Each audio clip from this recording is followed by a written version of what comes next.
بسم اللہ الرحمن الرحیم۔ میں آج اپنے آفس کی ایک ضروری فائل گھر ہی بھول آیا تھا۔ ایک ضروری میٹنگ سے پہلے مجھے وہ فائل چاہیے تھی، اس لیے میں 11 بجے ہی گھر لوٹ گیا تھا۔ میرے گھر کے بیرونی دروازے کی چابیاں میرے پاس تھیں، اس لیے میں خود ہی دروازہ کھول کر گھر میں داخل ہو گیا۔ میں جیسے ہی آگے بڑھا مجھے کچھ عجیب سا محسوس ہوا تھا۔ میں آگے بڑھا تو ایک کمرے کا دروازہ کھلا تھا۔ میں نے جھانک کر دیکھا تو مجھے میری بیوی ہنس ہنس کر باتیں کرتی ہوئی نظر آئی۔ دوسری جانب ہماری کام کرنے والی سر پر اوڑھنی لے کر بیٹھی تھی۔ میں جیسے ہی آگے بڑھا ان دونوں کی نظر مجھ پر پڑ گئی۔ میں حیرت زدہ سا آگے بڑھتا گیا۔ کام والی نے جلدی سے اپنا منہ اوڑھنی سے چھپا لیا اور بھاگنے کی کوشش کی۔ مجھے شک ہوا وہ تیزی سے بھاگی تھی کہ میں اس کو پکڑ نہیں پایا، مگر اس کا دوپٹہ میرے ہاتھ میں ہی رہ گیا تھا۔ کام والی نے اپنا دوپٹہ چھڑوانے کے لیے پیچھے مڑ کر دیکھا تو میرا سانس حلق میں ہی اٹک گیا، کیونکہ نوکرانی کے بھیس میں تو میرا نام حسن ہے۔ میں ایک اچھے گھرانے سے تعلق رکھتا ہوں۔ میری شادی بڑی دھوم دھام سے ہوئی تھی۔ میری شادی ہوئی تو گھر والوں کی پسند سے تھی، مگر جو وقت گزرتا گیا مجھے اپنی بیوی سے شدید محبت ہونے لگی تھی۔ میرا ٹرانسفر لاہور سے کراچی ہوا تو بیوی بھی مچل اٹھی کہ وہ بھی میرے ساتھ کراچی جائے گی، کیونکہ کراچی میں اس کا میکہ آباد تھا۔ میں نے فرخندہ کو بہت سمجھایا، دیکھو فرخندہ، کچھ دن ٹھہر جاؤ، مجھے فلیٹ کو سیٹ کروانے دو، پھر میں تمہیں بھی بلا لوں گا۔ مگر اس نے میری ایک نہ سنی۔ ادھر میرے والدین مجھ سے خفا ہو رہے تھے کہ بیوی کو تو چھوڑ کر جاؤ ہمارے پاس، مگر فرخندہ مان بھرے لہجے میں ضد کرتی تو میرا دل پگھل جاتا۔ میں اسے اپنے ساتھ ہی کراچی لے آیا تھا۔ کراچی آ کر ہمارے سہانے دنوں کا آغاز ہو چکا تھا۔ ہم دونوں خوب گھومتے پھرتے، ہوٹل سے ہی کھانا کھاتے، مگر وقت کے ساتھ ساتھ جب پریکٹیکل زندگی کا آغاز ہوا تو مشکلات پیدا ہونے لگی تھیں۔ میں نے نہایت پوش علاقے میں گھر کرائے پر لیا تھا، مگر صفائی ستھرائی نہ ہونے کی وجہ سے وہ انتہائی گندا ہونے لگا تھا۔ میں فرخندہ سے صفائی کرنے کو کہتا تو وہ منہ پھلا کر بیٹھ جاتی کہ میں کام والی ماسی ہوں یا بیوی۔ میں اس کو سمجھاتا، رابعہ بھابھی اور شمسہ بھابھی بھی تو کام کرتی تھی نا، تم کر لو گی تو کیا ہو جائے گا؟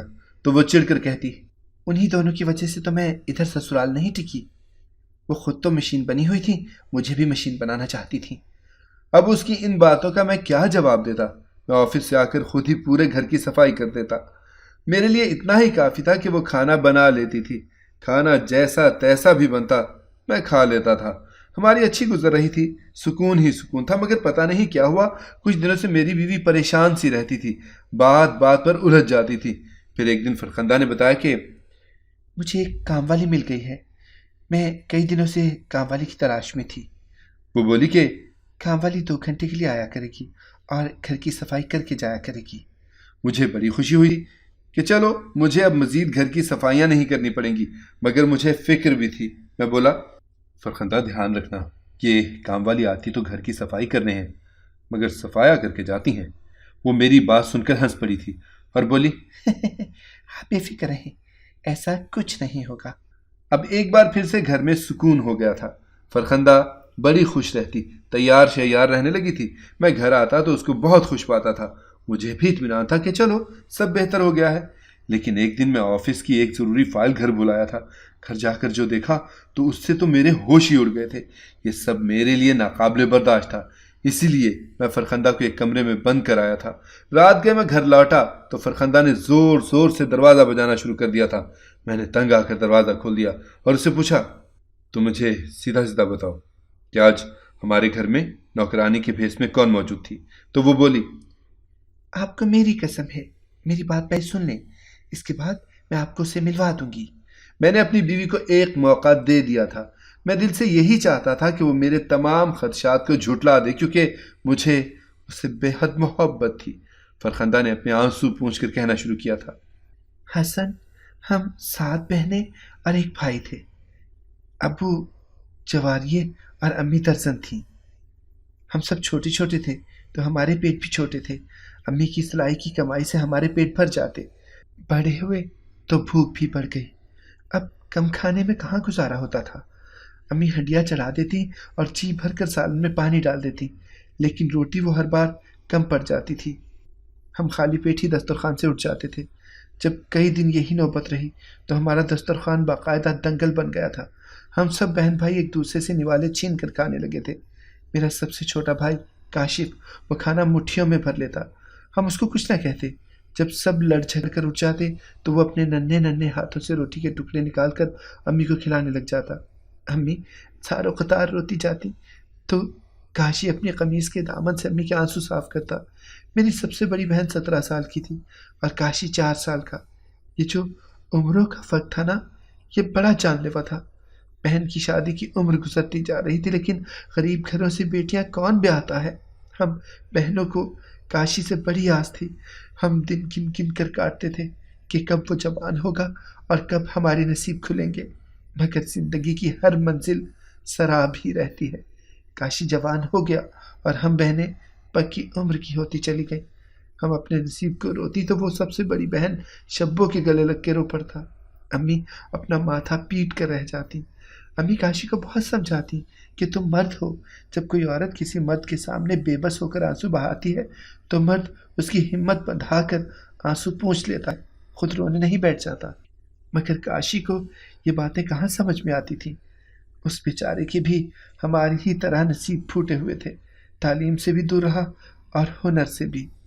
جب 17 سال کا ہوا تو امی نے بجلی کا کام سیکھنے پر لگا دیا تھا، مگر تب تک اس کے پاس کام سیکھنے کو وقت بچا ہی کہاں تھا۔ امی کی نظر نہایت کم ہو چکی تھی، وہ سلائی نہیں کر سکتی تھی، جبکہ شبوں کے پٹھے کمزور ہو گئے تھے، وہ بھی سلائی سے پیچھے ہٹ گئی۔ اب غربت ہمارے گھر میں صبح و شام رقص کرتی تھی۔ ہم بھوکے رہتے تو ابا شام کو بڑا مست سا گھر لوٹتا تھا، وہ نشہ کر کے آتا اور بستر پر ڈھیر ہو جاتا۔ امی رات کو بھوک کی شدت سے رونے لگی تھی۔ کاشی نیند سے اٹھ کر امی کے پاس گیا اور ان کے گلے لگ کر رونے لگا تھا۔ پھر صبح ہوئی تو اس نے فیصلہ سنا دیا کہ وہ کام نہیں سیکھے گا بلکہ دہاڑی پہ کام کرے گا، محنت مزدوری کرے گا۔ وقت کی ضرورت ہی یہی تھی، تبھی تو ہم سب چپ ہی رہے۔ اب کاشی کے ساتھ اکثر ایک لڑکا ہمارے گھر آتا تھا، اس کا نام نومی تھا۔ وہ کاشی سے عمر میں کافی بڑا تھا، شاید مجھ سے بھی وہ 1-2 سال بڑا ہی ہو۔ وہ امی کو آ کر دلاسا دیتا کہ فکر نہ کریں، سب ٹھیک ہو جائے گا۔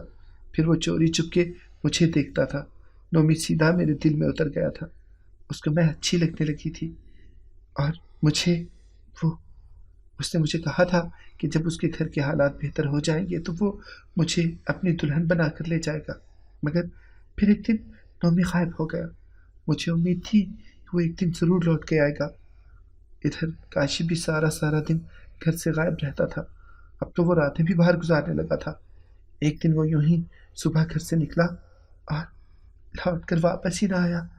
امی اور ہم بہنوں کی فریادوں نے عرش ہلا ڈالا تھا۔ امی سارا دن ایسے بین ڈالتی جیسے گھر میں جوان موت ہو گئی ہو۔ ہم غمزدہ سے رہتے۔ ہم بہنیں بھی بھائی کو یاد کرتی تو کبھی اپنے ارمانوں پر آنسو بہاتی۔ کئی دن کی بھوک تھی، شب سیڑھیوں پر چڑھی تو چکرا کر گر پڑی، سر پر گہری چوٹ آئی اور وہ مر گئی۔ میری سب سے بڑی بہن غموں کی ماری شب مر گئی تو نہ ہی امی روئیں اور نہ ہی ہم بہنیں روئیں۔ ہم نے کہا کہ شبو کی بھوک مر گئی، ہم نے کہا خوش نصیب تھی وہ، ہم بد نصیب بہنیں زندہ تھیں۔ 1 مہینہ گزرا ہوگا کہ کاشی واپس لوٹ آیا۔ وہ ڈھیر پیسہ لایا تھا، اپنے ساتھ وہ ایک نیلی شال بھی لایا تھا۔ کاشی بولا، امی یہ شبو کی ہے۔ امی نے کہا، جا کر اس کی قبر پر چڑھا۔ وہ حیرت زدہ سا سب کا منہ تکتا رہا۔ پھر ہم بہنوں کی گنتی کی تو بولا، امی شبو کیوں مر گئی؟ ابا مر جاتا تو اچھا تھا۔ کاشی اب بات پر روتا نہیں تھا، وہ غم کی بات سن کر ہنس دیتا تھا۔ کاشی کے لوٹ آنے سے گھر میں رزق کی فراوانی ہو گئی تھی۔ اس نے امی سے کہا کہ میں ایک بزنس کرنے لگا ہوں۔ امی نے کہا، یا اللہ تیرا شکر۔ پھر کاشی کے دن رات کا کوئی حساب ہی نہ رہا، وہ کبھی دن کے نکلتا تو کبھی رات، اور کبھی رات بھر لوٹ کر ہی نہ آتا۔ ہم بہنیں پیٹ بھر کے کھاتی تو کاشی کے لیے دعا کرتی۔ کاشی نے امی سے کہا تھا، اماں میں جب کام کر کے باہر سے آتا ہوں نا تو مجھ سے کوئی بات نہ کیا کرے۔ وہ گھر آتا تو منہ چھپا کر کمرے میں چلا جاتا، آرام کر کے باہر آتا تو خوش ہوتا۔ اس کے دن رات کے اوقات ہماری سمجھ سے باہر تھے۔ اب یوں ہوا کہ پیٹ بھر گیا تو عقل بھی جاگ اٹھی تھی۔ اب امی کو کاشی کی فکر ستانے لگی تھی۔ امی کاشی سے اس کے کام کے متعلق پوچھتی تو وہ ٹال دیتا، امی اصرار کرتی تو اٹھ کر باہر چلا جاتا۔ ایک دن ابا گھر آئے تو وہ نشے میں نہیں تھے۔ سب کو بڑی حیرت ہوئی۔ انہوں نے گھر آ کر زور زور سے کاشی کو پکارنا شروع کر دیا تو ہم سب بہنیں اور امی ابا کی جانب لپکیں۔ کاشی بھی اپنے کمرے سے باہر نکل آیا۔ وہ جیسے ہی باہر آیا ابو نے اس کے منہ پہ تھپڑ برسانا شروع کر دیے۔ ابا بولا، اس ناہنجار نے میرا تو نام ہی ڈبو دیا ہے۔ امی بولی، جو شخص خود نشے میں ڈوبا ہوا ہو اس کا نام کیا ڈبوئے گا؟ ابا بولا، کاشی تم لوگوں کو حرام کا لقمہ کھلا رہا ہے۔ امی بھی آج رکنے والی نہیں تھی۔ وہ کہنے لگی، تو نے تو آج تک ہمیں لقمہ بھی نہیں کھلایا، پھر چاہے وہ حرام کا ہی کیوں نہ ہو۔ ابا کاشی کی جان کے دشمن ہوئے پڑے تھے۔ وہ کاشی کو جان سے مارنے کی دھمکی دے رہے تھے۔ وہ اسے گھر سے نکالنا چاہتے تھے مگر امی ڈٹ گئی۔ لیکن ابا نے جب امی کو طلاق دینے کی دھمکی دی تو امی نے ایک نظر اپنی آدھی درجن بن بیاہی بیٹیوں کی جانب دیکھا اور چپ کر کے بیٹھ گئی تھی۔ ابا نے اس دن کاشی کو ذلیل کر کے گھر سے نکال دیا۔ اس دن کاشی کی آنکھوں میں نہ آنسو تھے اور نہ ہی چہرے پر کوئی غم۔ کاشی گھر چھوڑ کر چلا گیا تو امی نے پوچھا، میرے بیٹے کا جرم کیا تھا؟ ابا نے امی کو کوئی جواب نہیں دیا اور گھر سے نکل گئے۔ کاشی گھر سے تو چلا گیا تھا مگر اس نے ہم سے ہاتھ نہیں کھینچا۔ وہ ہر ماہ اچھی خاصی رقم امی کو بھیجتا رہتا تھا۔ اس کے پیسوں سے امی نے نئے علاقے میں گھر خریدا۔ اس علاقے میں کوئی نہیں جانتا تھا کہ ہم کیا کچھ سہ کر آئی ہیں۔ ہم تو سب کی نظروں میں قابل عزت بن گئے تھے۔ امی نے ہمارے لیے رشتے ڈھونڈے اور ہماری شادیاں کروائیں۔ ہمیں نہیں معلوم کہ کاشی کہاں ہے اور کس حال میں ہے، لیکن کل جب میں مارکیٹ گئی تو مجھے کاشی کا دوست نومی ملا تھا۔ وہ کاشی کے لیے بہت پریشان تھا۔ اس نے ہاتھ جوڑ جوڑ کر میری منتیں کی کہ میں کاشی سے مل لوں۔ وہ اپنی زندگی سے ہاتھ دھو بیٹھے گا۔ حسن، آپ پلیز مجھے کاشی کے پاس لے چلیں۔ میں فرخندہ کی باتوں کے حصار میں جکڑا ہوا تھا جب اس نے ہاتھ جوڑ کر مجھ سے فرمائش کر ڈالی تھی۔ میں نے ماتھا پر بل ڈال کر کہا، میں نے تم سے صرف اتنا پوچھا تھا کہ آج میرے گھر میں جو کام والی ماسی آئی تھی اس کی حقیقت کیا ہے؟ تو وہ بولی، میں آپ کو سب کچھ سچ سچ بتا دوں گی، لیکن مجھے ڈر ہے کہ آپ اصلیت جاننے کے بعد مجھے طلاق دے دیں گے۔ لیکن اس سے پہلے بس آپ میرے ساتھ مل کر کاشی کو ڈھونڈ لیں، پھر آپ جیسا کہیں گے میں ویسے کروں گی۔ ہمیشہ کی طرح میں نے فرخندہ کی یہ بات بھی مان لی تھی۔ میں نے اس سے وعدہ کیا تھا کہ میں کاشی کو ڈھونڈ نکالوں گا۔ مجھے نومی کا بھی خیال تھا۔ فرخندہ نے خود اعتراف کیا تھا کہ وہ اس سے محبت کرتی تھی۔ سب سے پہلے مجھے نومی کو ڈھونڈنا تھا جو فرخندہ کو مارکیٹ میں ملا تھا، پھر اس کے بعد وہ کہیں غائب ہو گیا تھا۔ میں نے اپنے تمام تعلقات کو استعمال کر کے نومی اور کاشی کے متعلق معلومات حاصل کرنے کی کوشش کی تھی، مگر جو باتیں میرے علم میں آ رہی تھیں وہ کافی پریشان کن تھیں۔ نومی اور کاشی کو لوگ جن الفاظ میں یاد کرتے تھے وہ سب فرخندہ اپنے کانوں سے سن لیتی تو ڈوب مرتی۔ میں نے اپنی تلاش جاری رکھی تھی۔ بالآخر میں ان کے فلیٹ کا پتہ حاصل کرنے میں کامیاب رہا تھا۔ شام گئے جب میں آفس سے گھر لوٹا تو میں نے فرخندہ سے کہا کہ فرخندہ تیار ہو جاؤ، آج ہم کاشی سے ملنے جائیں گے۔ وہ میری بات سن کر خوشی سے اچھل ہی تو پڑی تھی۔ اس نے جلدی سے چادر سر پر اوڑھی اور بولی، آپ مجھے لے چلیں۔ یوں ہم دونوں ایک پوش علاقے کے فلیٹ کے سامنے کھڑے تھے۔ میں نے ڈور بیل بجائی تو نومی نے دروازہ کھولا تھا۔ وہ مجھے نہیں جانتا تھا، اس سے بولا، آج کل کاشی کوئی شو نہیں کر رہا، آپ یہاں سے جا سکتے ہیں۔ نومی کا حلیہ عورتوں والا تھا۔ تبھی میرے پیچھے سے فرخندہ نکل کر سامنے آ گئی تو نومی پیچھے ہٹ گیا۔ ہم کاشی کے پرتعیش فلیٹ میں داخل ہو چکے تھے۔ کاشی سامنے لاؤنج میں ہی بیٹھا تھا۔ اس کے صوفے کے سامنے پڑا میز طرح طرح کی نشاور چیزوں سے بھرا پڑا تھا۔ اس وقت بھی وہ نشے میں ہی لگ رہا تھا۔ فرخندہ کو دیکھ کر اس نے نومی کو اشارہ کیا تھا کہ وہ یہ سب چیزیں اٹھا کر لے جائے۔ کاشی اپنی بہن سے ملا بھی نہیں تھا۔ وہ بڑے کرخت لہجے میں بولا، کیا کرنے آئی ہو یہاں؟ فرخندہ کاشی کو اس حالت میں دیکھ کر رو پڑی تھی۔ تم اس حال تک کیسے پہنچ گئے میرے بھائی؟ کاشی رو پڑا تھا۔ وہ بولا، کیا سنو گی؟ جانے تو رہنے دو، کہاں سے شروع کروں گا اور کہاں پر ختم؟ کیا تم یہ سننے آئی ہو کہ کاشی پورے شہر لاہور کا سب سے مشہور خسرا ہے؟ کاشی کی بات سن کر فرخندہ تڑپ گئی تھی۔ تمہیں یاد ہے نا کیا شب وہ مر گئی تھی بھوک سے؟ تمہیں یاد ہی ہوگا، مگر تمہیں یہ نہیں پتا تمہارا بھائی کاشی بھی بھوک سے مر گیا تھا۔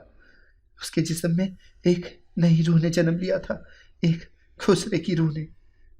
گھر میں غربت تھی نا، اس لیے مجھے نومی نے کہا کہ رات کو لپسٹک لگا کر بھیک مانگتے ہیں۔